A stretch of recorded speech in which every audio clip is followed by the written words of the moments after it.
വനത്തിൻ്റെ അതിർത്തിയിൽ കിടക്കുന്ന ഭൂമി ഉണ്ടാവും.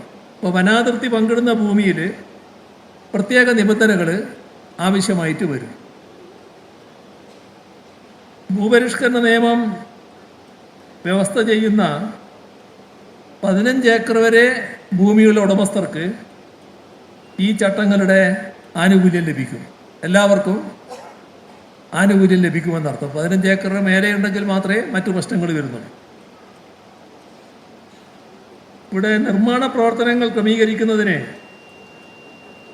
തദ്ദേശ സ്വയംഭരണ സ്ഥാപനങ്ങളുടെ വ്യവസ്ഥകളനുസരിച്ചുള്ള ഫീസ് ഉണ്ടായിരിക്കും. ആ ഫീസ് അവർ ഈടാക്കും, അതിലെ അപാകതയില്ല.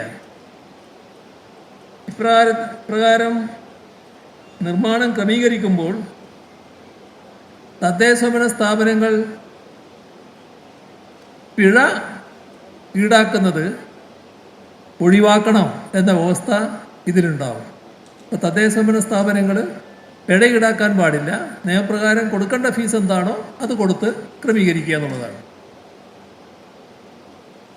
അതേപോലെ തന്നെ നടപടിക്രമങ്ങളും മാനദണ്ഡങ്ങളും നിശ്ചയിക്കുമ്പോൾ ജനങ്ങൾക്ക് ബുദ്ധിമുട്ടില്ലാത്തതും സങ്കീർണമല്ലാത്തതുമായ രീതി പൂർണ്ണമായും സ്വീകരിക്കും. ഇതിനുവേണ്ടി സാങ്കേതിക വിദ്യയുടെ സഹായത്തോടെയുള്ള സംവിധാനങ്ങളും ഏർപ്പെടുത്തും.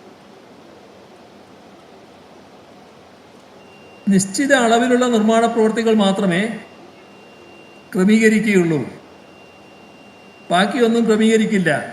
അങ്ങനെ ഒരു തെറ്റായ പ്രചരണം ചിലർ നടത്തുന്നതായി അറിയുന്നുണ്ട്. ഇത് ശരിയല്ല.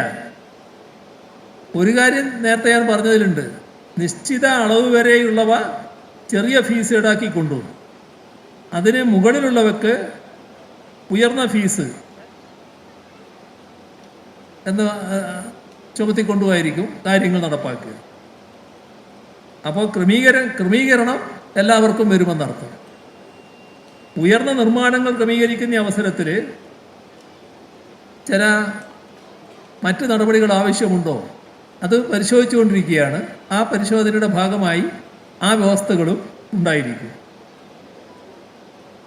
പക്ഷേ ഇത്തരം നിർമ്മാണങ്ങളുടെ ക്രമീകരണം നിലവിലുള്ള കോടതി ഉത്തരവുകളുടെയും നിർദ്ദേശങ്ങളുടെയും അടിസ്ഥാനത്തിൽ കാര്യങ്ങൾ വിലയിരുത്തിക്കൊണ്ട് മാത്രമേ നടപ്പാക്കാനാവൂ.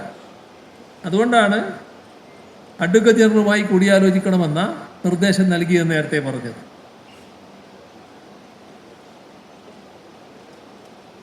അടുത്തത്,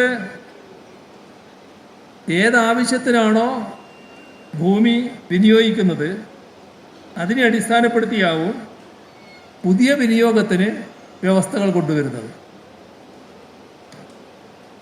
ഇപ്പോൾ കാർഷിക മേഖല നേരിടുന്ന പ്രശ്നങ്ങൾ കൂടി കണക്കിലെടുത്ത് പരമാവധി പ്രയോജനം ലഭിക്കത്തക്കവണ്ണമാണ് പുതിയ തരംമാറ്റത്തിനുള്ള വ്യവസ്ഥകൾ കൊണ്ടുവരുന്നത്.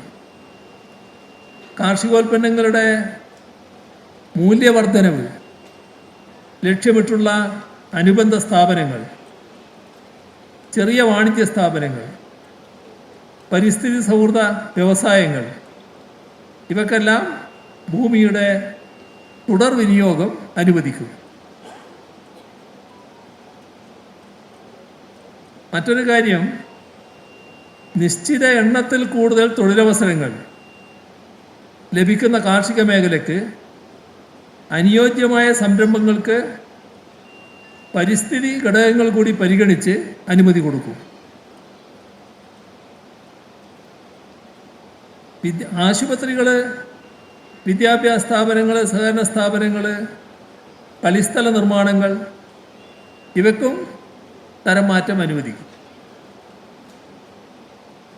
ഇവിടെ പൊതുവെ നിർമ്മാണ പ്രവർത്തനങ്ങൾക്ക് ആവശ്യമായ വസ്തുക്കളുടെ ലഭ്യതക്കുറവ് നിലനിൽക്കുന്നുണ്ട്. ആ സാഹചര്യം പരിഗണിച്ച് ക്വാറികളുടെ അനുമതി സംബന്ധിച്ച് തീരുമാനമെടുക്കുകയും ചെയ്യും. ഇതിൽ ചിലർ പ്രചരിപ്പിക്കുന്ന ഒരു കാര്യം, ഈ ചട്ടങ്ങൾ വന്നാലെന്തോ കൂടുതൽ കർക്കശമായ വ്യവസ്ഥകളാണ് വരിക എന്നുള്ളതാണ്. ഞാനീ പറഞ്ഞവയൊക്കെയാണ് ചട്ടങ്ങളിൽ ഉണ്ടാവുക. അത് കൂടുതൽ വ്യവസ്ഥ കർക്കശമല്ല. ഉള്ള കാര്യങ്ങളിൽ ഇളവനുവദിക്കുക, ആളുകൾക്ക് എങ്ങനെ ഉപകാരപ്രദമായി ഉപയോഗിക്കാൻ പറ്റുമെന്നതിനാണ് സർക്കാർ മുൻതൂക്കം കൊടുക്കുന്നത്. ഇനി ഇത് അനന്തമായി നീളാൻ പോകുന്നില്ല.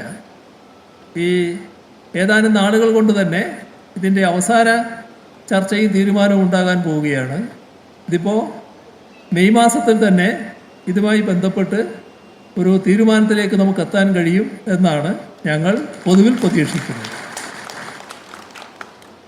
ഞാൻ ആദ്യം പറഞ്ഞതുപോലെ ഇനി മറ്റു കാര്യങ്ങളിലേക്ക് കടന്നാൽ നിങ്ങളുടെ സമയം വല്ലാതെ അപഹരിക്കുന്ന അവസ്ഥയാണ് ഉണ്ടാവുക. അതുകൊണ്ട് നിങ്ങൾ പറയുന്നത് പറയാനുള്ള അവസരങ്ങൾക്കായി കൂടുതൽ കാര്യങ്ങളിലേക്ക് കടക്കാതെ നിർത്താനാണ് ഞാൻ ഉദ്ദേശിക്കുന്നത്.